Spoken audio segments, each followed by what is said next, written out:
نضيء بنورنا الدنيا وننشر في الفضاء أملا ونعلي عزم همتنا فمن طلب العلا وصل. دعوت انہوں نے دی اور حضرت سر نے بھی ہماری دعوت کو قبول کیا. ہم اہلیان سیونا ان کے ممنون و مشکور ہیں. اس کے قبل ہمارے اہلیان سیونا کی جانب سے میں وقت کی نزاکت کو سمجھتے ہوئے گزارش کروں گا کہ زیادہ جیسی دعوت دی جا رہی اسی کو عمل میں لانے کی کوشش کریں، کیونکہ ابھی الیکشن کا بھی پیریڈ ہے. ہم نے اجازت لے کر ابھی آدھا گھنٹہ اسٹیج پر بیٹھ کر بڑھا ہے معافی مانگ کر، تو اس کے لیے فون آنے کے بعد اب جو ذمہ داروں کے نام بلائے جا رہے ہیں وہ آئے اور فوراً اپنے اہلیان سیونا کی طرف سے استقبال کریں.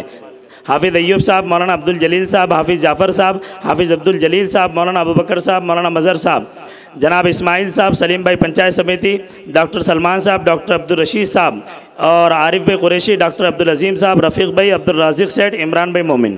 آ جائے بھائی یہ ساتھی اور استقبال کریں منور زماں اور سر کا اور مولانا حذیفہ صاحب کا. آ جائے فوراً آ جائیں بلا تکلف، جو آ جائیں بشاست سے فوراً. ابھی یہاں اس میں وقت پاس نہ کیا جائے، آ جائے فوراً جلدی سے.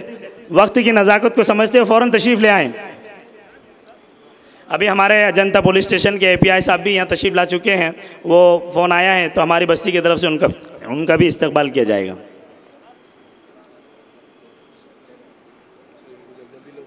چلو جلدی آ جاؤ بھائی ساتھی جن کے نام پکارے جو آگے بشاست سے آ جائیں. اسماعیل بھائی اور ریاض بھائی قریشی بھی تشریف لائیں.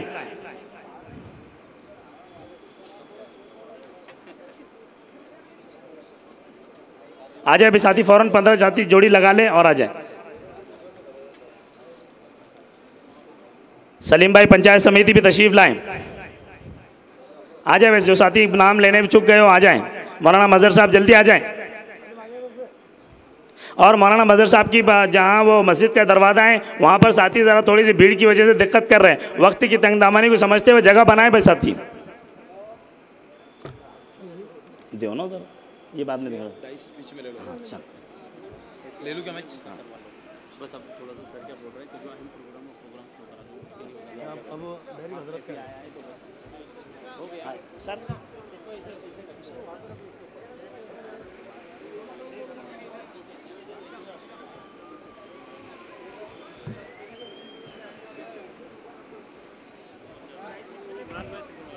مکرمی سامعین کرام، اب باری ہے ان کا نامی اس میں گرامی اور تعارف اور شان بتلائی جائے کہ جس کے آنے پر اس بزم کو روشن کیا گیا ہے.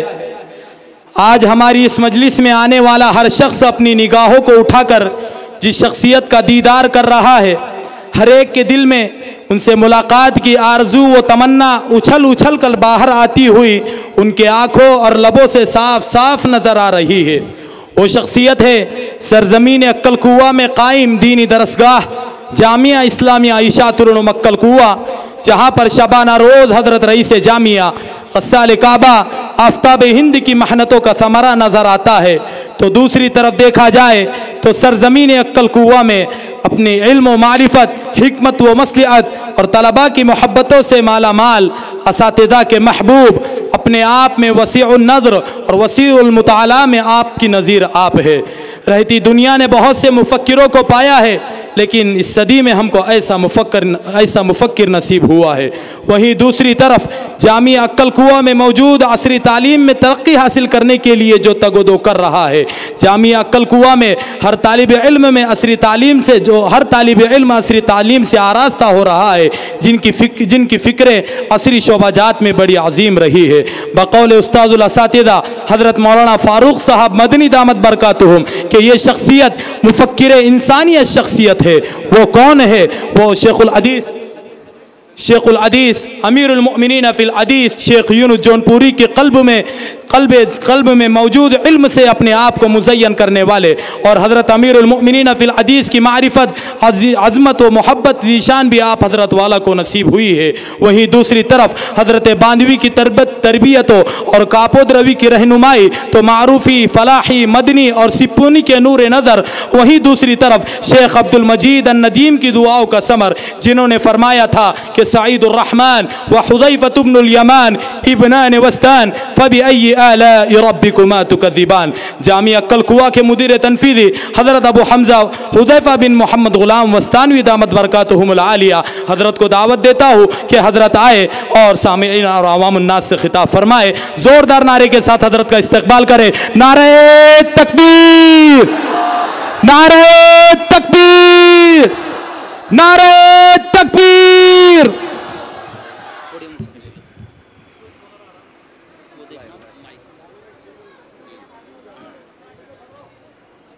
بھائی یہ جو حضرات کھڑے ہوئے ہیں یہ بائیں جانب جو کھڑے ہوئے ہیں بالکل بیٹھ جائیں. پیچھے کے مجمع کو نظر نہیں آ رہا، بیٹھ جائیں. ان نوجوانوں سے گزارش نیچے بیٹھ جائیں گے، آسانی ہو جائے گی. بیٹھ جائیں.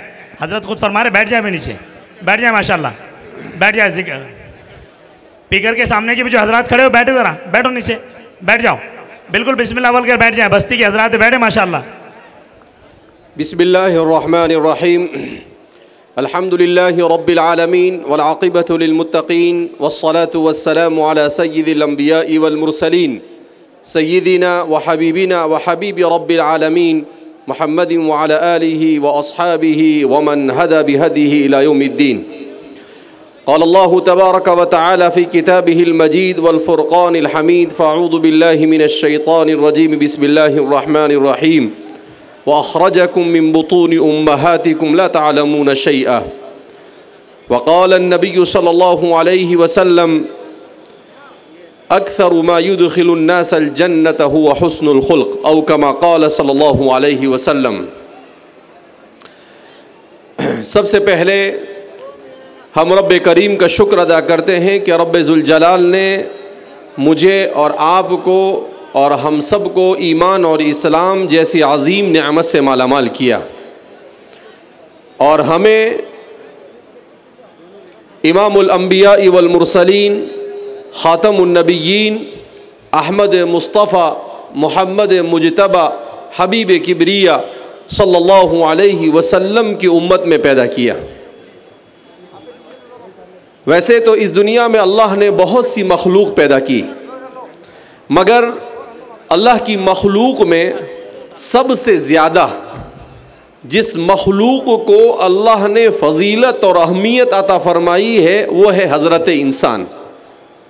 حضرت انسان کے سلسلے میں اللہ خود فرماتے ہیں وَلَقَدْ كَرَّمْنَا بَنِي آدم، اور ہم نے بنی آدم کو مکرم اور معزز بنایا. اسی لیے فرماتے ہیں کہ اللہ رب العزت نے دنیا میں آسمان، زمین، کائنات میں بہت سارے ستارے اور پہاڑوں کو، سمندر کو، تمام چیزوں کو پیدا کیا، مگر ایک طرف انسان کو بنانا اور دوسری طرف ان تمام مخلوق کو بنانا. تو اس لیے فرماتے ہیں کہ ساری مخلوق کو اللہ رب العزت نے تخلیق عمومی سے پیدا کیا اور انسان کو تخلیق خصوصی سے پیدا کیا. کیا مطلب تخلیق عمومی کا اور تخلیق خصوصی کا؟ تخلیق عمومی کا مطلب یہ ہے کہ اللہ رب العزت نے آسمان اور زمین کو بنایا، اس کے لیے بہت اہتمام نہیں کیا.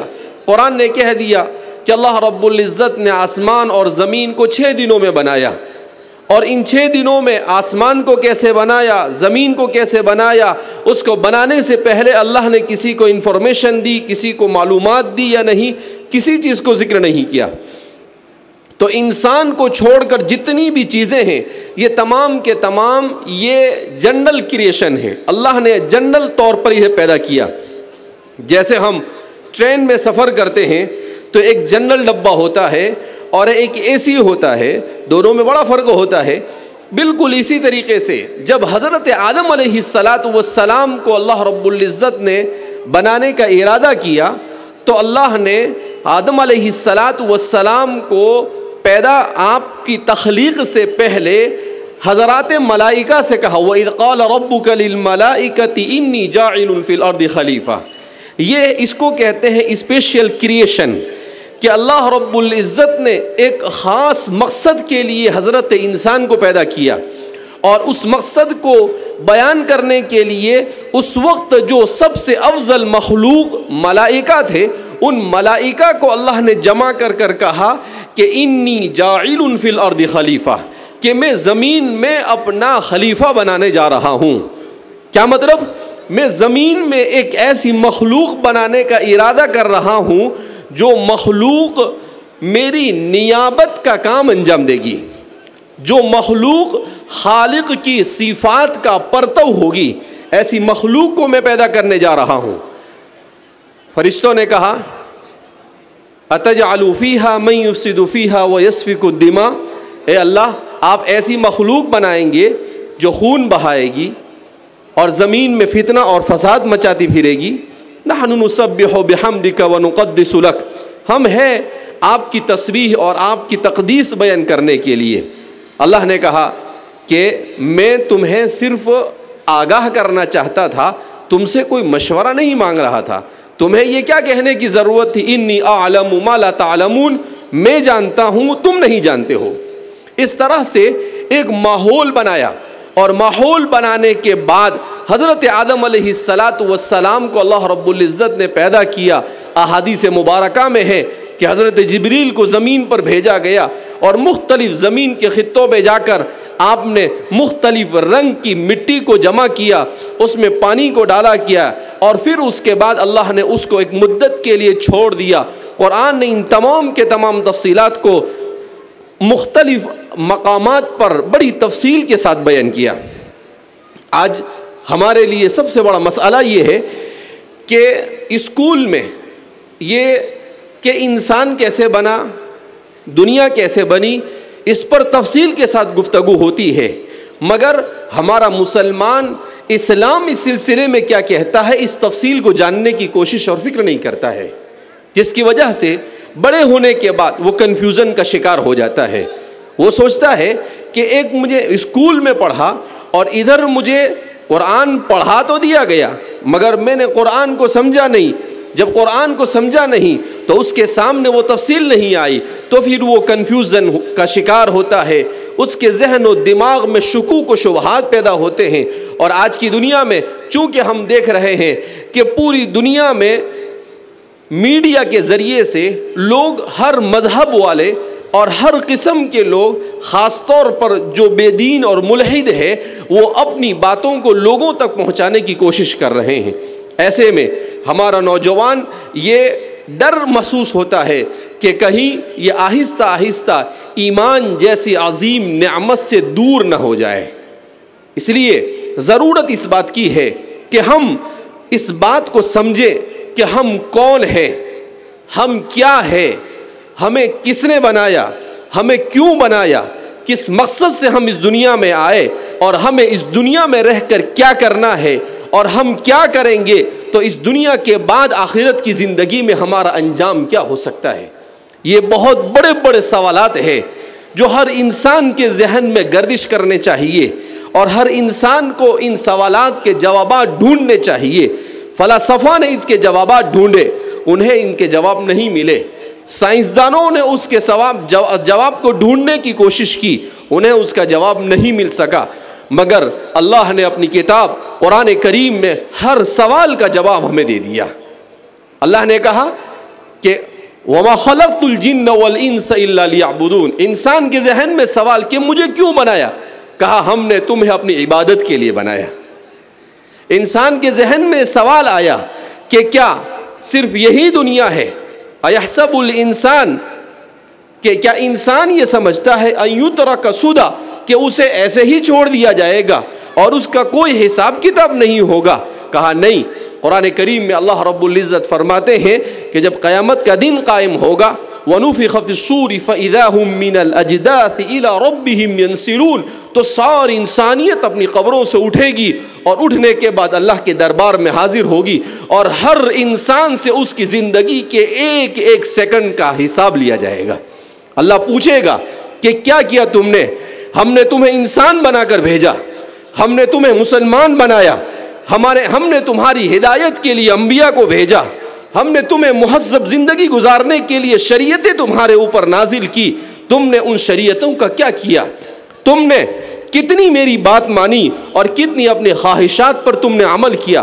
تم نے کتنا علم حاصل کیا اور کتنے علم حاصل کرنے کے بعد اس پر عمل کیا، اور کتنا تم نے اللہ کا اور اللہ کی مخلوق کا حق ادا کیا؟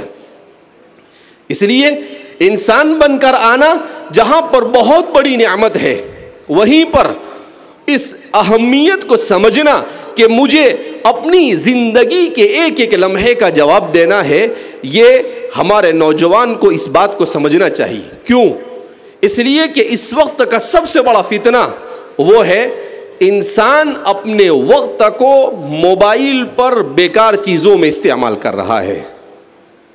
حدیث پاک میں نبی کریم صلی اللہ علیہ وسلم نے ارشاد فرمایا لا تزول قدم عبد حتى يسأل عن اربع، کہ قیامت کے دن ایک ایک انسان انڈیویجل الگ الگ اللہ کے دربار میں حاضر ہوگا، اللہ کے سامنے کھڑا ہونا ہے، اور اللہ پوچھے گا عن عمره فيما افنى، کہ زندگی کہاں گزاری؟ زندگی موبائل میں گزاری، زندگی گانے سن کر گزار دی، زندگی فلموں کو دیکھ کر گزاری، زندگی سیریلیں دیکھ کر گزاری، زندگی سوشل میڈیا پر گزار دی، زندگی تم نے اپنے آپ کو صرف مزین کرنے میں اپنی زندگی کو خرچ کر دیا۔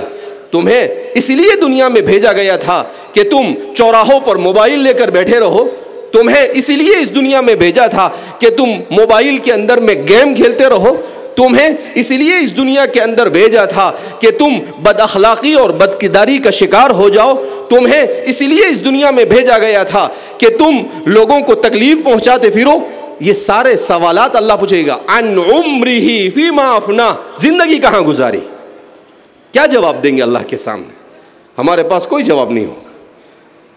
خاص طور پر قرآن میں اللہ کے رسول خود فرماتے ہیں وعن شبابہ فیما ابلا، ابھی تو ایک سوال کا جواب بندہ نہیں دے سکا ہوگا، فوراً اللہ کی طرف سے دوسرا سوال ہوگا وعن شبابہ فیما ابلا، اپنی جوانی کو کہاں خرچ کیا؟ کہا جوانی دندنانے کے لیے ہم نے تمہیں دی تھی، جوانی اسی لیے دی تھی کہ تم ٹیپ ٹاپ کے ساتھ گھومتے رہو، اذان ہو اور تمہارے سر پر جو نہ رہیں گے، جوانی اسی لیے ہم نے تمہیں دی تھی فجر کی اذان ہو اور تم بستر پر سوتے پڑے رہو، جوانی اسی لیے ہم نے تمہیں دی تھی کہ ظہر کی اذان دیتا رہے اور تم اپنی دکان کو چھوڑنے کے لیے، تم اپنے آفس کو چھوڑنے کے لیے تیار نہ ہو، عصر کی اذان ہوتے رہے اور تم میدان میں کرکٹ کھیلتے رہو، مغرب کی اذان ہوتے رہے اور تم گپ شپ میں مبتلا رہو، عشاء کی اذان ہوتی رہے اور تم لوگوں کی غیبتوں میں مبتلا رہو۔ اللہ پوچھیں گے وعن عمرہ فیما ابلا، کہاں گزاری زندگی؟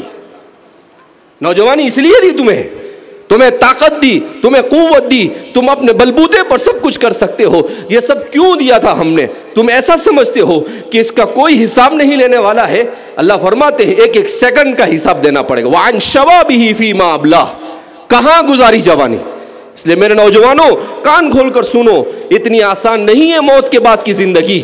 موت کے بعد کی زندگی، اگر اس زندگی کو لاؤبالی پن کے ساتھ گزارا، اس زندگی میں اگر اپنے آپ کو انسان نہیں بنایا، اپنے اخلاق اور کردار کو نہیں سدھارا، اپنے آپ کو علم سے آراستہ نہیں کیا، اپنے والدین کے حقوق کو ادا نہیں کیا، اپنے پڑوسیوں کے حقوق کو ادا نہیں کیا، اور اپنے بھائی بہنوں کے حقوق کو ادا نہیں کیا، مسلمانوں کے حقوق کو ادا نہیں کیا، اللہ کی مخلوق کے حقوق کو ادا نہیں کیا، اللہ کے حقوق کو ادا نہیں کیا، کل قیامت کے دن اللہ کے سامنے ہم منہ بتانے کے قابل نہیں ہوں۔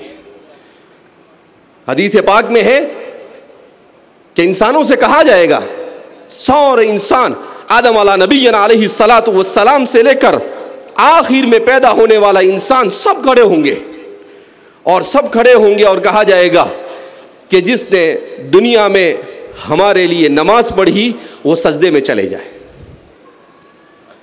حدیث میں ہے کہ جنہوں نے واقعتاً اللہ کے لیے نماز پڑھی ہوگی وہ سیدھے سجدے میں چلے جائیں گے، اور جنہوں نے نمازیں نہیں پڑھی ہوگی یا جنہوں نے نماز خشوع اور خضوع کے ساتھ نہیں پڑھی ہوگی وہ سجدے میں جانے کی کوشش کریں گے، مگر ان کی پشت کو تخت کی طرح سخت کر دیا جائے گا۔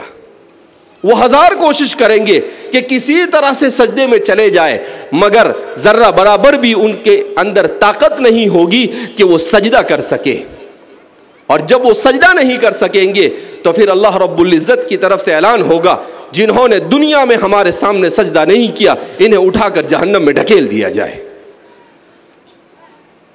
شیطان نے ایک سجدہ نہیں کیا، اللہ نے اسے اپنے دربار سے نکال دیا۔ اگر ہم دن میں 5 نمازیں جان بوجھ کر چھوڑ رہے ہیں، جیسا کہ آج ہمارے معاشرے میں یہ عام ہو چکا ہے، آپ اندازہ لگاؤ کہ ہم کتنے سجدے چھوڑ رہے ہیں۔ دن بھر میں 20 رکعت فرض اور واجب ملا کر 20 رکعت ہوتی ہے، ہر رکعت میں 2 سجدے، تو روزانہ کتنے سجدے چھوڑ رہے ہیں ہم؟ شیطان نے 1 سجدہ نہیں کیا، اور ہم کتنے سجدے چھوڑ رہے ہیں؟ 40 سجدے۔ کتنے؟ آپ نے فجر کی نماز نہیں پڑھی، اس کا مطلب آپ نے 4 سجدے نہیں کیے۔ ظہر نہیں پڑھی، 8 سجدے نہیں کیے۔ آپ نے عصر نہیں پڑھی اور 8 سجدے نہیں کیے۔ آپ نے مغرب نہیں پڑھی، 6 سجدے نہیں کیے۔ آپ نے عشاء نہیں پڑھی، 8 سجدے نہیں کیے۔ آپ نے وتر نہیں پڑھی، 6 سجدے نہیں کیے۔ جو ایک سجدہ نہ کرنے پر اللہ اسے کہے کہ اس میرے دربار سے نکل جا، انک رجیم، تو مردود ہے، جو روزانہ 40 سجدے چھوڑے گا، کل قیامت کے دن اس کا حشر کیا ہوگا؟ اتنا آسان نہیں ہے میرے دوستو۔ ہم نے نماز کو بڑی ہلکی پھلکی چیز سمجھ لیا ہے، تو اس لیے کہ ہمارے ذہن و دماغ میں نماز کی اہمیت نہیں رہی، ہم اپنی آخرت کو بھول گئے، ہم اپنی دنیا میں مست ہو گئے۔ ہم نے یہ سمجھ لیا کہ پیسہ آ گیا، اس کا مطلب یہ ہے کہ سب کچھ اپنا ہو گیا۔ ہم نے یہ سمجھ لیا کہ میں تاجر بن گیا تو میں نے دنیا بھی خرید لی اور آخرت بھی خرید لی۔ میرے بھائیوں، دوستوں اور بزرگوں، فرعون کے پاس بھی پیسہ تھا، قارون کے پاس بھی پیسہ تھا، ابو لہب کے پاس بھی پیسہ تھا، ابو جہل کے پاس بھی پیسہ تھا، ابی بن خلف کے پاس بھی پیسہ تھا۔ کیسے کیسے سورما گزرے ہیں، مگر ان کا 1 روپیہ بھی انہیں اللہ کے عذاب سے نہیں بچا سکا۔ اللہ کے عذاب سے کیا بچائے گا؟ اللہ کے عذاب سے تمہیں اپنا صحیح عقیدہ بچائے گا، اللہ کے عذاب سے تمہیں اپنے صحیح اعمال صالحہ بچائیں گے۔ تم نے نماز پڑھی ہوگی، روزہ رکھا ہوگا، اللہ کے عذاب سے تمہیں اپنے اخلاق حسنہ بچائیں گے۔ اسی لیے میں نے حدیث پڑھی، آج ہمارا پورا معاشرہ اخلاقی دیوالے پن کا شکار ہے۔ اخلاق کہاں ہے ہمارے پاس؟ ان الامم بالاخلاق اذا ذهبت اخلاقهم ذهبوا۔ اللہ دنیا میں جس امت کو بھی عروج عطا فرماتا ہے پولیٹیکل اعتبار سے اور سیاسی اعتبار سے، وہ اس کے اخلاق کے بلبوتے پر عطا فرماتے ہیں۔ جس امت سے اخلاق رخصت ہو جاتے ہیں، اللہ اس امت کو سیاسی میدان میں کمزور کر دیتے ہیں، وہ عروج سے زوال کا شکار ہو جاتی ہے۔ اور ہم اسی لیے زوال کا شکار ہے کہ آج ہمارا حال یہ ہے کہ ہم صبح اٹھنے سے لے کر رات سونے تک اللہ کی مخلوق کو سوائے تکلیف پہنچانے کے اور کچھ نہیں کرتے۔ ہم مسلمان ہیں، اور اسلام کیا کہتا ہے کہ راستہ چلتے ہوئے تکلیف دہ چیز کو دور کرو۔ ہم کہیں بھی اٹھتے ہیں اور اپنی گاڑی کو پارک کر دیتے ہیں۔ آپ نے ایسی جگہ پر گاڑی کو پارک کیا جہاں پر لوگوں کو تکلیف ہو رہی ہے، جتنے لوگوں کو تکلیف ہوگی آپ کے نامہ اعمال میں گناہ لکھا جائے گا۔ ہم اس کو گناہ نہیں سمجھتے، کہا اس میں کیا گناہ ہے؟ نہیں، یہ گناہ ہے۔ آپ نے جو اصول بنائے ہیں ٹریفک کے، ان اصولوں کو توڑا، آپ نے گناہ کیا۔ آپ کے گھر کے سامنے پارکنگ کی جگہ نہیں ہے، آپ نے گاڑی کو کھڑا کر دیا، آپ نے گناہ کیا۔ جو بھی ایسا کام آپ نے کیا جس سے اللہ کی مخلوق کو آپ نے نقصان پہنچایا، آپ کے نام اعمال میں کرام کاتبین نے فوراً لکھ دیا کہ بھئی یہ بندہ گناہ کا مرتکب ہوا ہے۔ اس لیے اپنے طریقے زندگی، اسٹائل لائف، اپنی زندگی ہم کیسے گزار رہے ہیں، ذرا اس پر ایک بار سوچے کہ کیا رسول اللہ صلی اللہ علیہ وسلم نے زندگی ایسی گزاری تھی؟ فرصت کہاں ہے ہمارے پاس اللہ کے رسول کی سیرت کو پڑھنے؟ فرصت نہیں ہے۔ ہم کو گیم کھیلنے سے فرصت نہیں، ہمیں ایک دوسرے کی چگلی کرنے سے فرصت نہیں، ہمیں ایک دوسرے کی ٹانگ کھینچنے سے فرصت نہیں ہے، ہمیں ایک دوسرے کو ستانے سے فرصت نہیں ہے۔ ہمیں کہاں سیرت کے پڑھنے کی توفیق ہوگی؟ کل میں پڑھ رہا تھا ایک مضمون، اس میں لکھا کہ ایک انگریز مسلمان ہوا تو اس سے کسی نے پوچھا کہ آپ کو کس چیز نے، اسلام کی کس چیز نے آپ کو اپنی طرف کھینچا اور کیوں آپ مسلمان ہوئے؟ اس انگریز نے، میں اور آپ مسلمان گھرانے میں پیدا ہوئے مگر ہمیں کبھی اسلام میں کوئی اچھی چیز نظر نہیں آئی۔ اس انگریز نے کتنا پیارا جواب دیا۔ اس انگریز نے کیا کہا؟ اس انگریز نے کہا کہ جو شخص قرآن کریم کو براہ راست پڑھ لے گا اور جو شخص محمد الرسول اللہ صلی اللہ علیہ وسلم کی سیرت کو پڑھ لے گا اور پھر اس کے بعد وہ مسلمان نہیں ہوگا، یہ ہو ہی نہیں سکتا ہے۔ کہا جو قرآن کو پڑھ لے وے، جس میں اس کے سارے مسائل کا حل موجود ہے، جس میں اس کے سارے سوالات کے جوابات موجود ہے، جس میں حضرت علی فرماتے ہیں نبأ من کان قبلکم، کہ جس میں تم سے پہلے آدم علیہ السلام سے پہلے کیا تھا، کیا ہوا، وہ سب موجود ہے، اور قیامت تک جو کچھ ہونے والا سب وہاں پر بیان کیا گیا ہے۔ کیسی کتاب!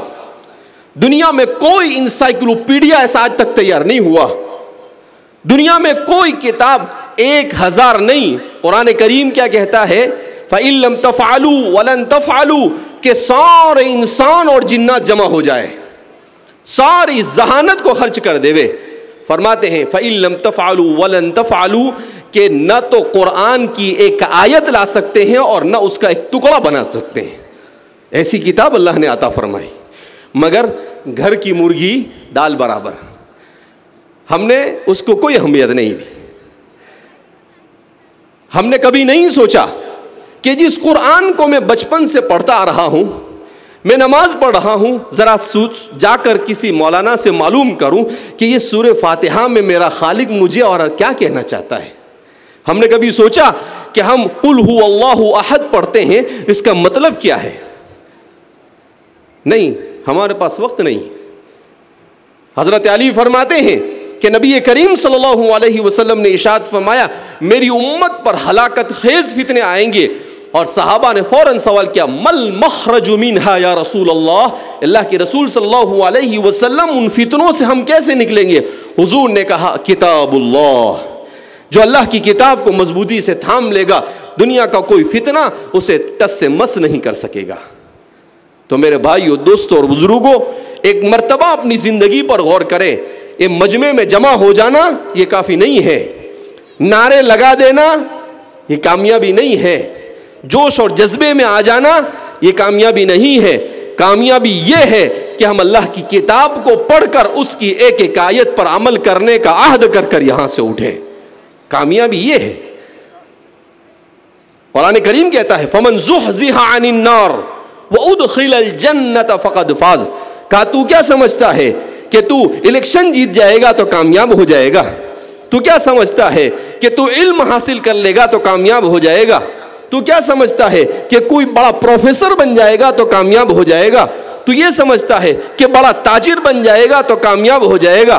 تو یہ سمجھتا ہے کہ لوگ تجھے اپنے ہاتھوں پر اٹھا لیں گے تو کامیاب ہو جائے گا؟ کہا یہ ساری کامیابیاں صرف عارضی اور وقتی اور ٹیمپرری ہے۔ ہمیشہ کی کامیابی کیا ہے؟ فَمَنْ زُحْزِحَ عَنِ النَّارِ، جو جہنم سے دور کر دیا گیا قیامت کی، وَأُدْخِلَ الْجَنَّةَ، اور جنت میں داخل کر دیا گیا۔ قرآن کہتا ہے فَقَدْ فَازَ، تحقیق کہ وہ کامیاب ہو گیا۔ یہ ہے کامیابی۔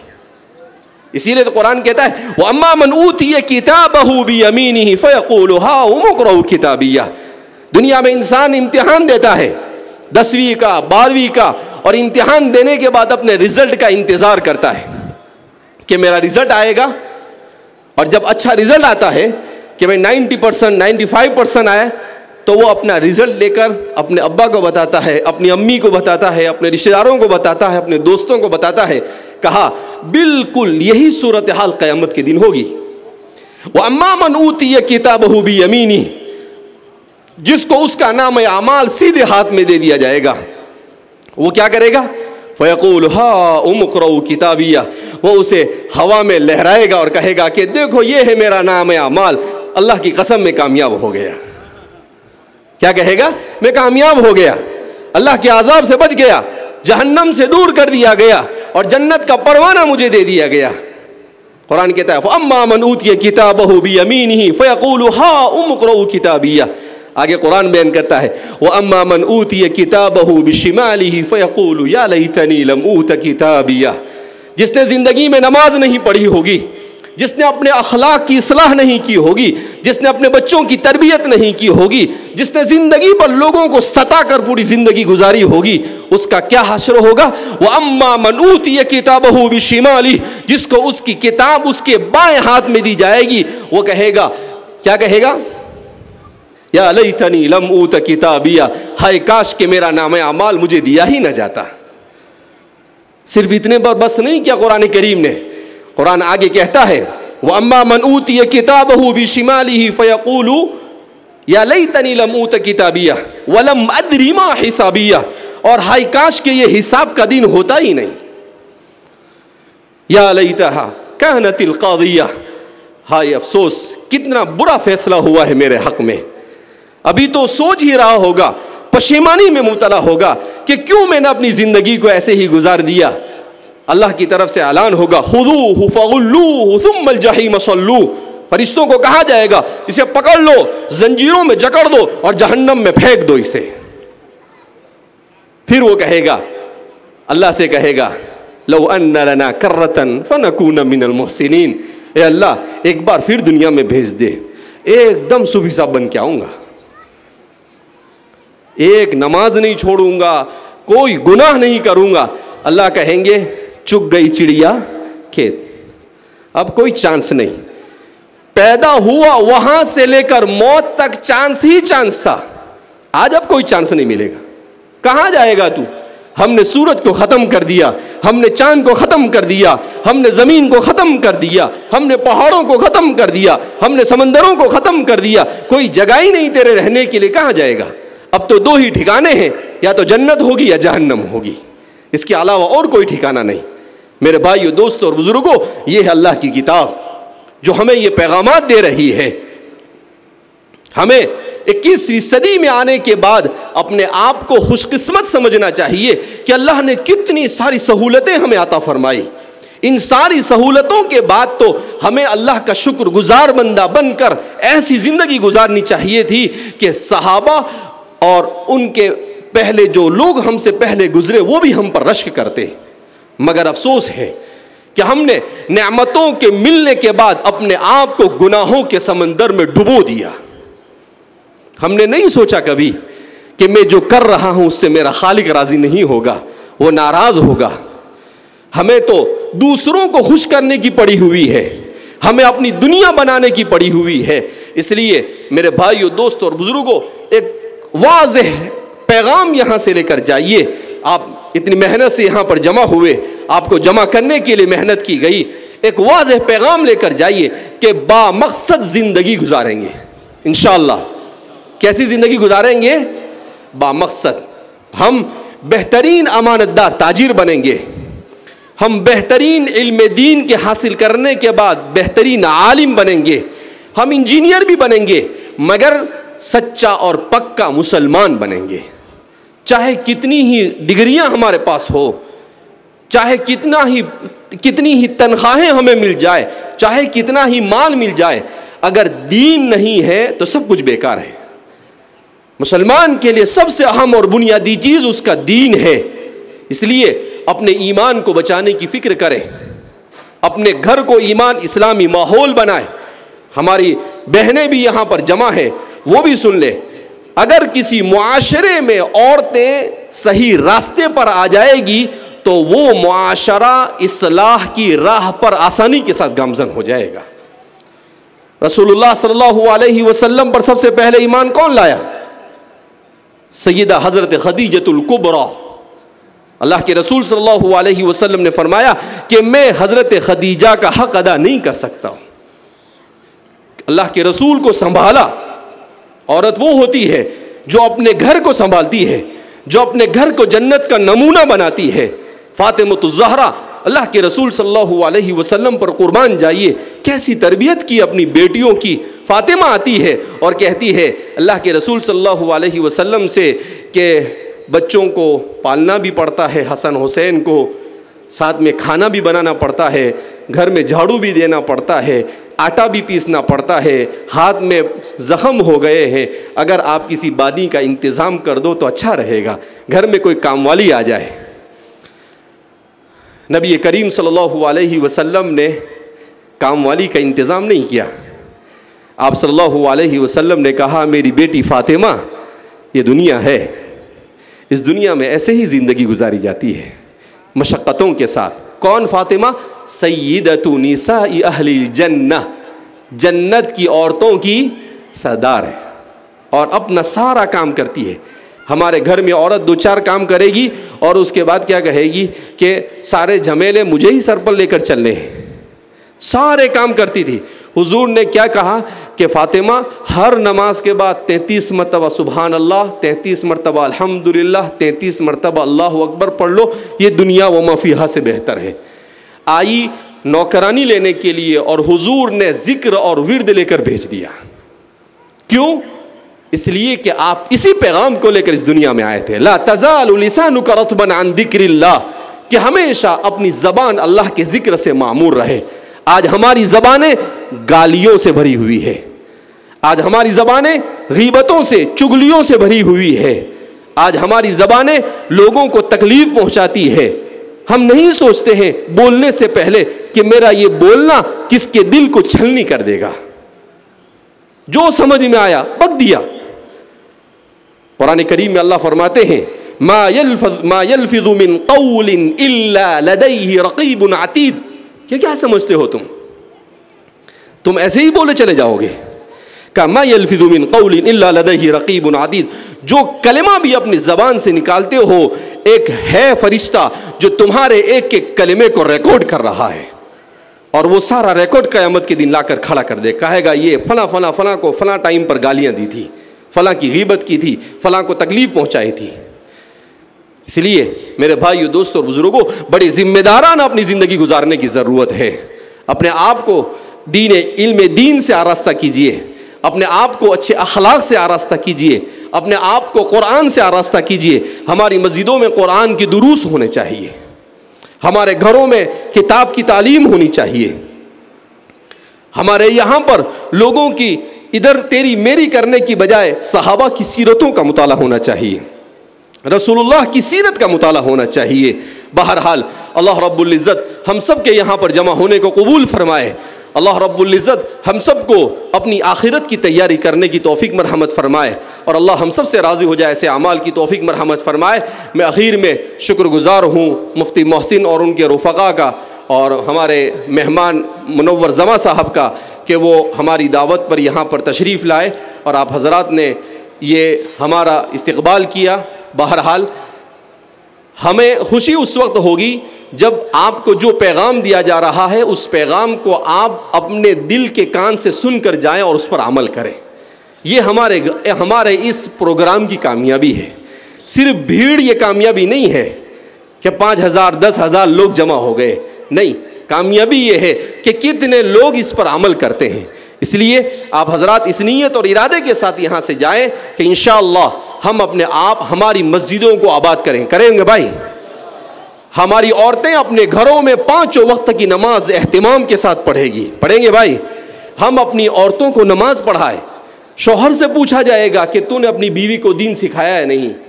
حقوق کے بارے میں بیان کیا گیا ہے کہ شوہر پر جو حقوق ہے بیوی کے، اس میں ایک حق یہ ہے کہ اگر وہ دین نہیں جانتی ہے تو شوہر پر فرض ہے کہ وہ اپنی بیوی کو دین سکھائے. یہ فرض نہیں معلوم ہم کو. ہمیں فرض معلوم ہے کون سا؟ کہ سسرال میں سے فریز لینے کا. ہمیں فرض معلوم یہ ہے کہ گاؤں پر گئے اور اگر سسرال میں اچھا کھانا نہیں بنایا تو تیرے امی اور ابا نے اچھا کھانا بھی نہیں کھلایا مجھے. یہ حقوق نہیں ہے. جو حقوق نہیں ہے اس کو واجب سمجھا، اور جو حقوق ہے اسے ہم نے فراموش کر. کیوں؟ اس لیے کہ اپنے اوپر آ رہی ہے نا، اپنے اوپر آئی تو اس کو بھول گئے، اور دوسرے سے وصول کرنا. اسی لیے شیخ الاسلام حضرت مولانا تقی صاحب فرماتے ہیں کہ اس معاشرے کا، ہمارے معاشرے کا سب سے بڑا مسئلہ یہ ہے کہ ہر شخص دوسرے سے اپنا پورا حق وصول کرنا چاہتا ہے، اور اس پر جو دوسرے کے حق ہے اس کو بالکل ادا کرنا نہیں چاہتا ہے. کہا یہ معاشرہ اسی وقت سدھرے گا جب اپنے اوپر جتنے حقوق ہیں ان سب کو جان کر ادا کرے، اور اپنے حقوق جو دوسرے پر ہے اگر دے دیا تو ٹھیک ہے ورنہ اسے معاف کر دے. اگر ایسا معاشرہ بن جائے تو جنت کا نمونہ دنیا میں ہو جائے گا. اللہ رب العزت ہم سب کو اسی طرح سے زندگی گزارنے کی توفیق مرحمت فرمائے، اسلام کی تعلیمات کو صحیح معنی میں سمجھنے کی توفیق مرحمت فرمائے، اور اللہ ہم سے راضی ہو جائے، ایسے اعمال کی توفیق مرحمت فرمائے. وآخر دعوانا الحمدللہ رب العالمین.